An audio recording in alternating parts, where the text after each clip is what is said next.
morning children. I hope you all are fine. In the last video, we discussed about rational numbers. We saw the addition of rational numbers, subtraction, multiplication, division and inserting rational numbers between the given rational numbers. Today, in this video, we will be discussing about the second chapter, which is exponents. Now, when we talk about exponents, we have already done it in brief in the previous class, that is class 7. However, we'll just quickly revise what we studied in class 7 and then we will see some laws which are related to exponents. We know, suppose I have to write 2 multiplied by 2 and I write it 5 times. So because 2 is getting multiplied 5 times, so this can be expressed as 2 to the power 5. Here, this 2 is called as base and this 5 is referred to as an index or exponent. And this is read as 2 to the power 5. 2 raised to the power 5. Suppose I have 2 into 2 into 2 into 3 into 3 into 3 into 3. So here 2 is multiplied 3 times, whereas 3 is multiplied 4 times. So I can write it as 2 cube into 3 to the power 4. Here 2 and 3, they are known as the base, and 3 and 4 are called exponents. This will be read as 2 raised to the power 3 and or multiplied by 3 raised to the power 4.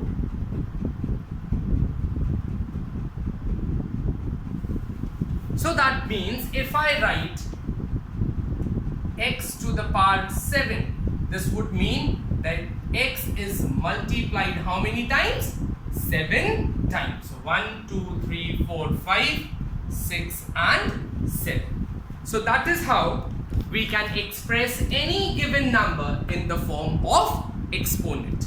Now there are certain laws of exponent, and I expect that you should learn these laws and they must be on your fingertips, because these laws will help you not only in class 8 but also in class 9 when you go next year. The first law indicates a to the power m into a to the power n. So when the bases are same, the powers are different, and if the two numbers are multiplied, then it becomes a raised to the power m plus n. That means the powers are added. For example, if I have 2 to the power 5 into 2 to the power 7, it becomes 2 to the power 5 plus 7, which is 2 to the power 12. So this is the first law of exponent. The second says a to the power m divided by a to the power n is equal to a to the power m minus n. Here a must not be 0. We know that the denominator should not be 0. So if I have the same base but the powers are different, and if the numbers are divided, the powers are subtracted. For example, 3 to the power 9 divided by 3 to the power 3. This will be written as 3 to the power 9 minus 3, which is 3 to the power 6. The third law states a to the power m whole to the power n. This will be written as a to the power m into n.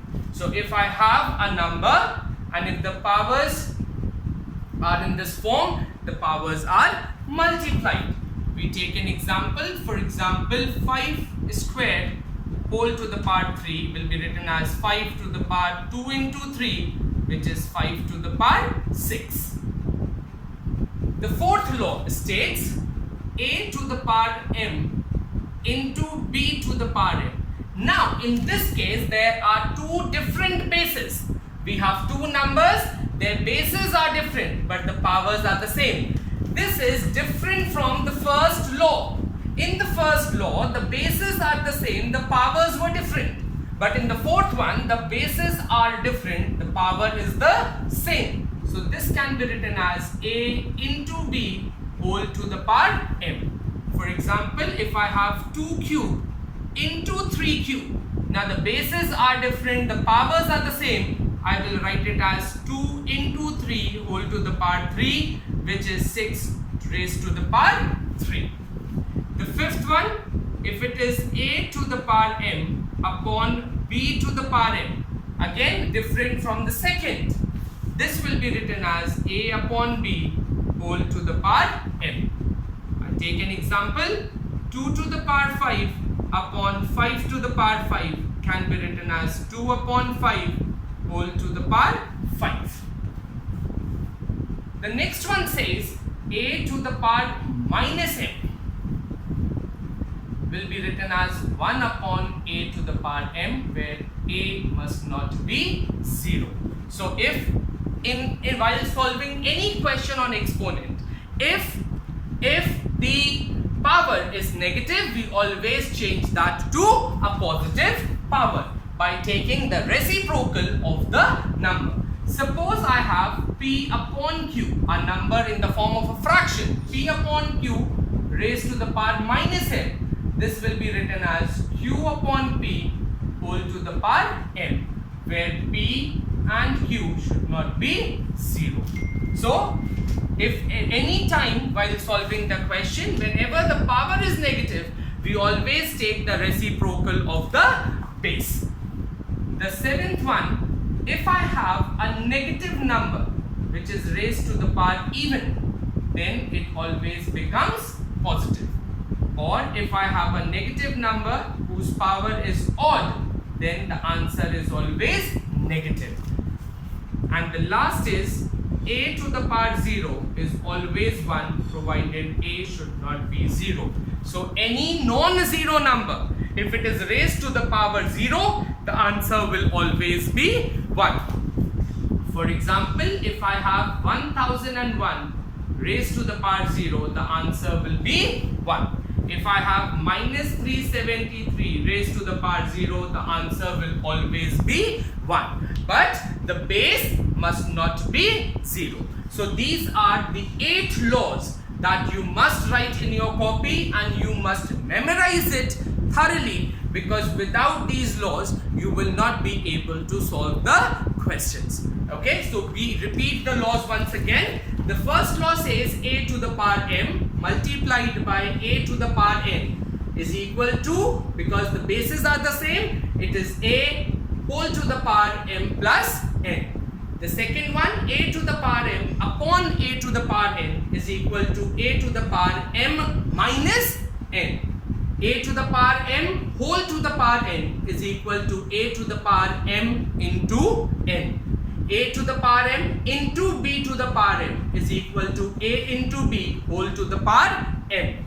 A to the power m upon b to the power m is equal to a upon b whole to the power m.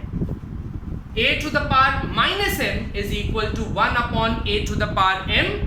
And if I have a fraction which is p upon q whole to the power minus m, then in order to change the power to a positive index, we take the reciprocal of the number, it becomes q upon p whole to the power m.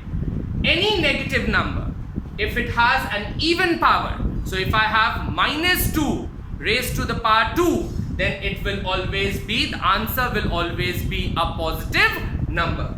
If it is a negative number with a power odd, the answer will always be a negative number. Then a to the power 0 is always 1 provided a should not be 0. So these are the 8 laws, and while solving the question on exponents, we expect you that you must write the law by which you are attempting that particular step, because the same thing will be expected next year when you reach class 9. Now we shall see some questions which are based on exponents.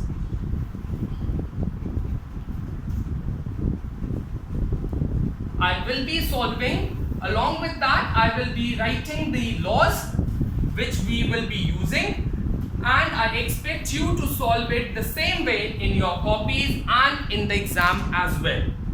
Let's take the first question, which is to simplify. The question is minus 2 to the power 4 into minus 4 to the power 2 into 2 to the power minus 2 into 4 to the power 2. Now, while solving these, the first thing that you do is you find the prime factors of the numbers. So here, minus 2 to the power 4 will be written as it is. Minus 4 can be written as 2 to the power 2, because 4 can be written as 2 square whole to the power 2 into 2 to the power minus 2 into 2 square whole to the power 2. Now, it is a negative number raised to the power even, so it is positive. I get 2 to the power 4 into minus 2 to the power 2 into 2 into 2 to the power minus 2 into 2 to the power 2 into 2. And which identity have I used? I have used a to the power m whole to the power n is equal to a to the power m into n. So I can say 2 into 4 into minus 2 to the power 4, 2 to the power minus 2 into 2 to the power 4. Again, this is a negative number with a power even, so it also changes to positive. Now, the bases are the same, the powers will be added. We know a to the power m into a to the power n is equal to a to the power m plus n. So, all the powers will be added.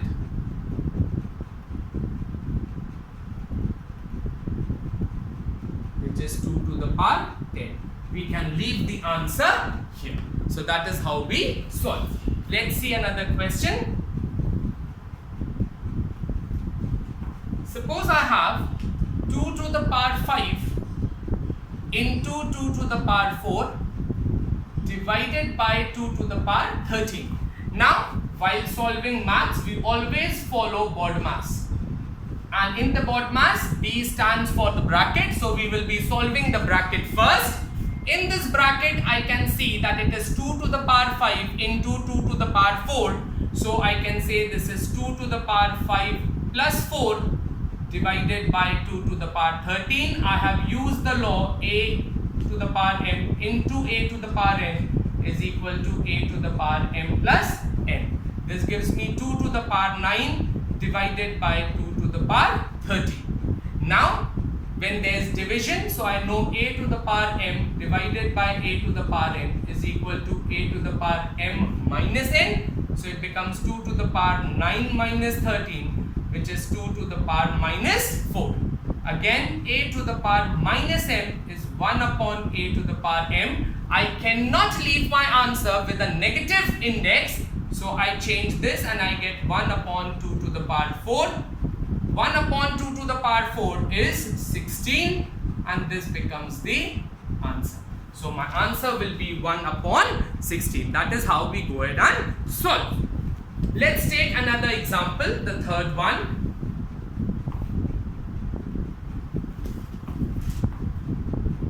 It says minus 4 raised to the power minus 2 divided by 6 raised to the power minus 2 whole to the power 2 multiplied by 3 to the power minus 4.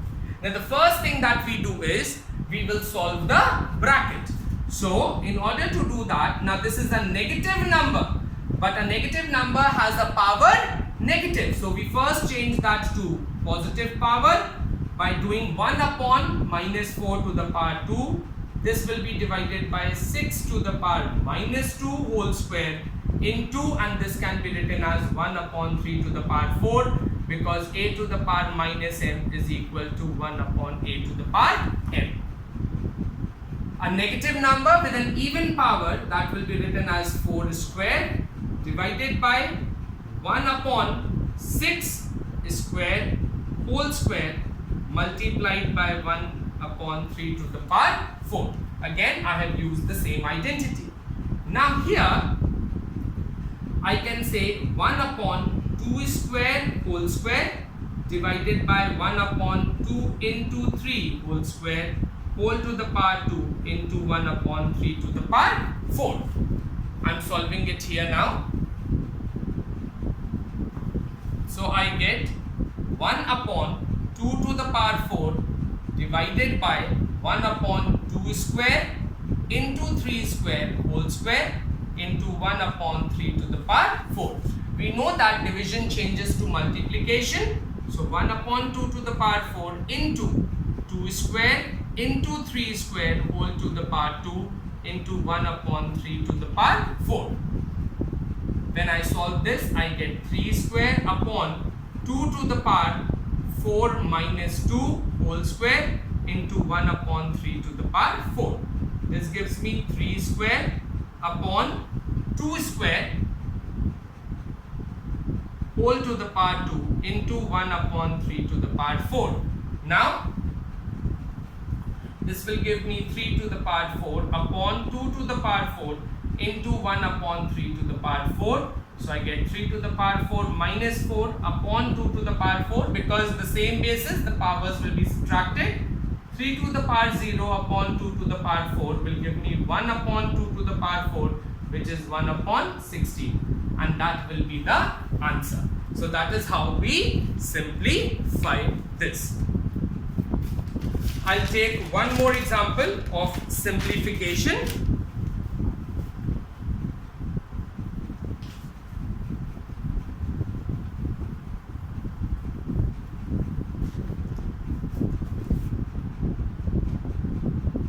It is L to the power